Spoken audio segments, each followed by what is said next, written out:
Hey guys, it's Brandon, aka B.Rich Beauty, aka your beauty best friend. And baby, we are playing catch up over the weekend. Happy Monday, y'all. The president got the Rona, and we're talking about the fallout around it. Child, Jaguar Wright. Y'all remember Jaguar Wright? Well, we're going to talk about her because she's telling everybody's business. BLAC CHYNA walks out of her interview. We're talking about that and a lot more. So you know what to do. Grab your tea and grab that beverage. Let go.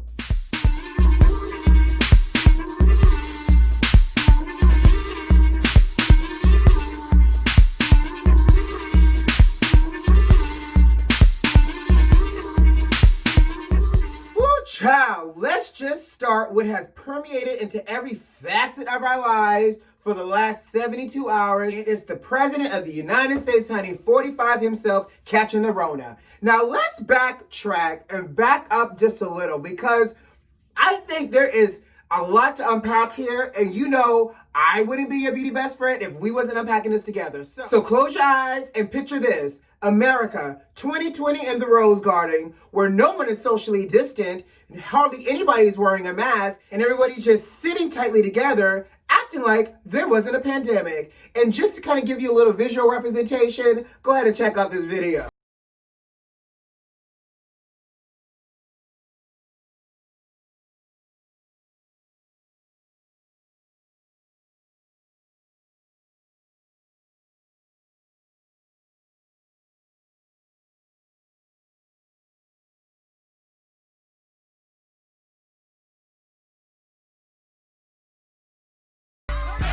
There was only maybe one person in that video that I saw had on a mask, and it was a black man. And I'm sure, well, you know, it might have been Daniel Cameron's ass. Who knows? But at least the one person had on a mask in that video. Now I'm going to go ahead and pop up this picture right here because I also think it does a great job illustrating how the Rona continued to spread throughout that rose garden. Notice these people that are circled in red?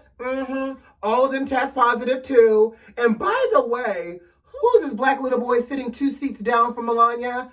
Who black child did they kidnap to sit through this whole debauchery? Because guess what? This child looked like he don't want to be there. And he looked like in the back of his mind, my mama sold me out for us to get a little bit of health care and possibly a meal. I feel sorry for this little black boy. And where is this mask? Okay? So not only did you stick him on the front row with the first lady who also tested positive, you stuck this boy on the front row without a mask on. Child, I'm telling you. So now that we've established the timeline, let's continue to talk about it. So now we fast forward, Hope Hicks, who was his senior top aide, tested positive. Now, the word on the street and the lowdown on the hoedown, honey, is that everybody in the White House wanted to keep Hope being positive a secret, child. But you know you can't have too many secrets running rampant around that White House. But apparently they did a good job because a lot of his aides and a lot of the other people in the White House didn't know he had tested positive, let alone was sick. Now, fast forward, he went ahead and y'all know he did that debate. Now, allegedly, which I think is deliberately, his camp, the president and his team got to the debate center so late, they weren't able to take a COVID test like previously agreed, like Biden and everybody else. So they did the honor system, allowed him to come on and bring his Rona on into the building and try to have a debate. Now, the other T is, the rule for this was that anybody in the audience had to wear a mask at all times. Now, you know rules only apply to some few, but not for everybody, because the first family wasn't having it. Everybody and their mama had a mask on, and when these people came over from the commission of the debate people, when the debate, y'all know who I mean, when they came over and offered the first family some masks, they shooed them away and was like, nope. They chose not to wear it because it was a choice and not a right. Well, sugar, you don't have a choice when something is the rules. So apparently the commission is enforcing for all remaining debates that you will wear a mask or you will be escorted out. So let's see what the family does. Well, hopefully the family's now smart enough, child, to actually stick on a doggone mask now that their daddy and their stepmama got the Rona. Moving on. So he did the debate, as we know. And do you not know this fool maintained his Thursday schedule? Because y'all know he tested positive by then, right? So he maintained his Thursday schedule, carried his old behind over to New Jersey, did a little campaign stop, little whoop-de-woo, and continued to act like he wasn't the outbreak monkey, okay? Fast forward Friday, he tells the world that he got the Rona. He goes to Walter Reed over the weekend, which is, you know, obviously a hospital where the average American couldn't even afford to get treatment at. But he goes to Walter Reed because it's one of the best hospitals. He is flown there in the helicopter, honey, taxpayer money. And then they gave us multiple conflicting reports. He's doing well. He has mild symptoms. He has a fever. We're giving him experimental drugs. All of these things just to confuse the American public, child. But what I think is really the get you gotcha is the fact that they try to feed us a whole BS that he went to Walter Reed and he was going to continue to work while he was there. Child, he was only there for the photo op. And to prove it, the fool made us taxpayers pay not only his medical attention, but also for the security that it took for them to secure the front of Walter Reed's hospital because he wants to do a whole drive-by. Sir, you're costing us a lot more money for you to be so sickly with this Rona. And to have the nerve to say he's learned so much being at Walter Reed from the real professionals, more than you can get from reading books. Sir, what in the Fauci? You've had the finest doctors work with you throughout this pandemic as you was giving daily briefs, discrediting the fact that you were supposed to be wearing a mask, telling us that we could reopen the country sooner than later. And now because you spent a weekend at Walter Reed, now you've learned so much and you realize how impactful this coronavirus or whatever you want to call it is. Sir. I don't, you know, I feel like in the words of Chris Rock, because you know Chris Rock hosted SNL this weekend. He said, my heart goes out to the COVID. Baby, I couldn't put it better myself. Listen, I hope he does get better. And you know what? God bless those with actual moral fiber, like the former president who tweeted that he hopes that they get better. Joe Biden, I hope they get better. Because you know, if it was the other way around, he wasn't going to tweet nothing, child. I guess the universe heard my cry for Barron because they found baby Barron, honey. And thankfully, baby Barron tested negative. He must not be living in that house with his parents, child, because he tested negative. Something about baby Barron living in his White House seems a little suspicious. But I digress, and we're going to move on from Trump COVID 2020, honey. I can't. Speaking of Chris Rock, y'all, so did y'all watch SNL this weekend? He hosted SNL, and Jim Carrey did a phenomenal job portraying Joe Biden, and Maya Rudolph did a great job portraying Kamala Harris as well. But I will say this. One of the things I couldn't get past with Jim Carrey as Joe Biden is the fact that he channeled a little bit of Fire Marshal Bill and a little bit of Joe Biden together and gave us the version of Joe Biden that I think we wish the real life Joe Biden would be. He stood up to Trump in this skit. He had a whole remote and pressed pause and gave us a little reprieve from hearing that incessant voice that's all about him and full of denial. Comedic gold. Bravo. Good job, Jim Carrey. I hope we get a chance to see Jim as Biden a little bit more the same way we got a chance to see Trump's character. Did you also see Megan Thee Stallion's performance?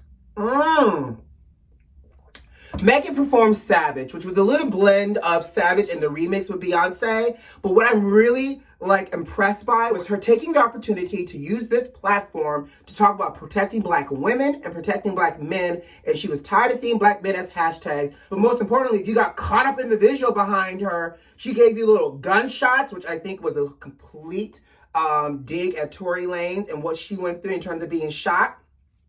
We see you, Megan. In addition, what I'm most impressed by is that this woman who was shot was able to drop it down low with them stallion knees wearing heels. Baby, my feet hurt just even looking at her drop it like that, knowing she got shot in both her feet. Not to mention her wearing heels the entire time for the performance, giving us a little butt twerk and a fist at the end, honey. She says, I'm here for it. I'm going to reel you in with this thirst trap, and I'm going to drop the knowledge on you with this voice. Come through, Megan. She looked amazing. The performance was great. And I'm here for all the Black excellence that she served on stage. We see you, SNL. We see you. Did y'all watch the Fenty Savage fashion show? So Rihanna, you got to give it to her. We may not have new music from her right now, but what she has given us is a whole cultural moment. And I am here for it.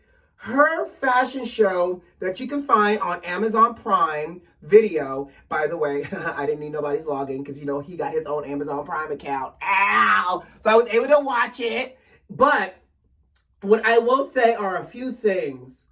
Inclusive, diversive, representative, just gorgeous. Inclusivity alone was just remarkable. The fact that she had all shapes, all sizes, all genders, it just was what the industry should look like as it relates to fashion. Listen, honey, the world is progressing and fashion has the opportunity to be ahead of it and blaze the trail, and Rihanna is taking it by the reins. Honey, Victoria's Secret fashion show could never. First of all, it's always one color with 1 or 2 sprinkles of pepper in the potato salad.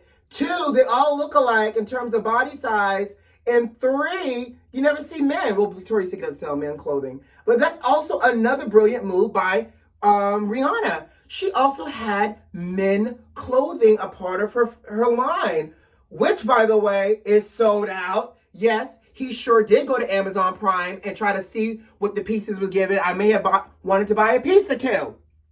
And it's sold out. Brilliant move, brilliant collaboration, and just the imagery alone. Like, everybody looked gorgeous. I have never seen Willow Smith look so beautiful with the makeup and her hair. Like Lizzo and all that extra thickness, just being just gorgeous in her skin. I'll even give it to Paris Hilton. She served a look.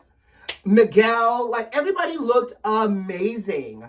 Bravo, like bra freaking O. So, do y'all remember the washed up singer Jaguar Wright from the early 2000s?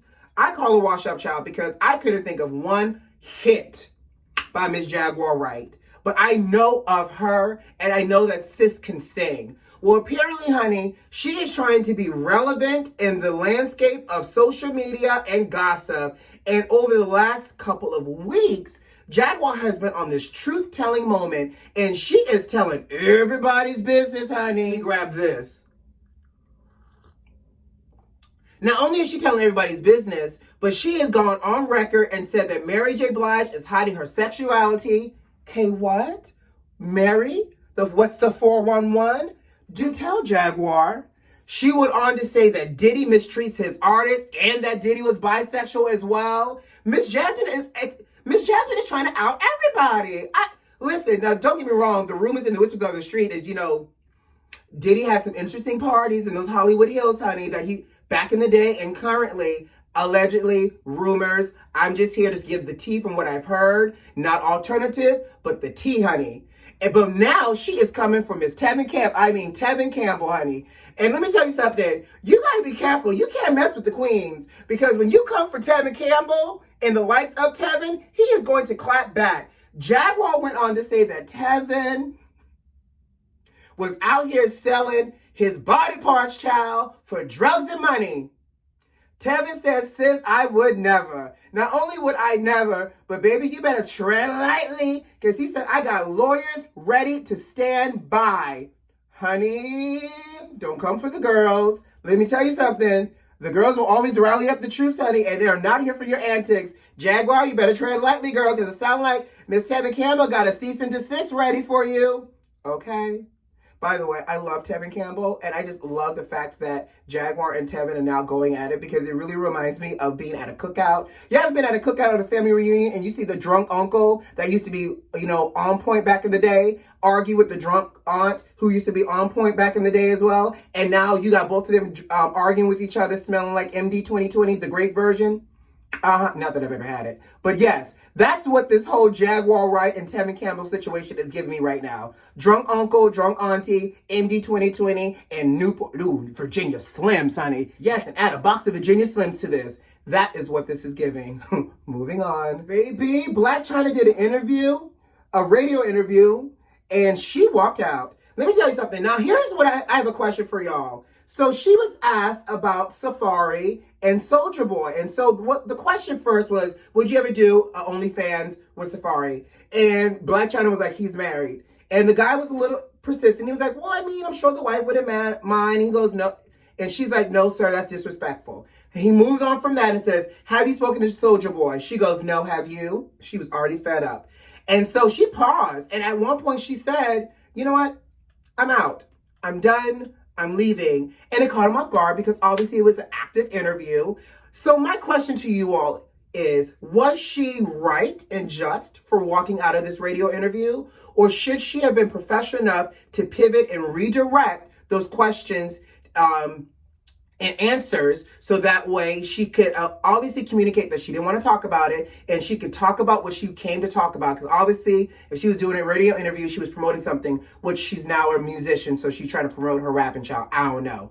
What do you think? Should she have stayed or was she a little petty and left?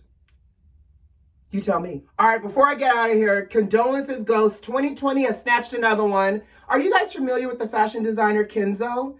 He passed away over the weekend due to coronavirus. He was 81. And let me tell you something. If you're not familiar with Kenzo, Kenzo, his fashion house is amazing. It's brilliant. It's pop. It's gorgeous. He's done so many great collaborations.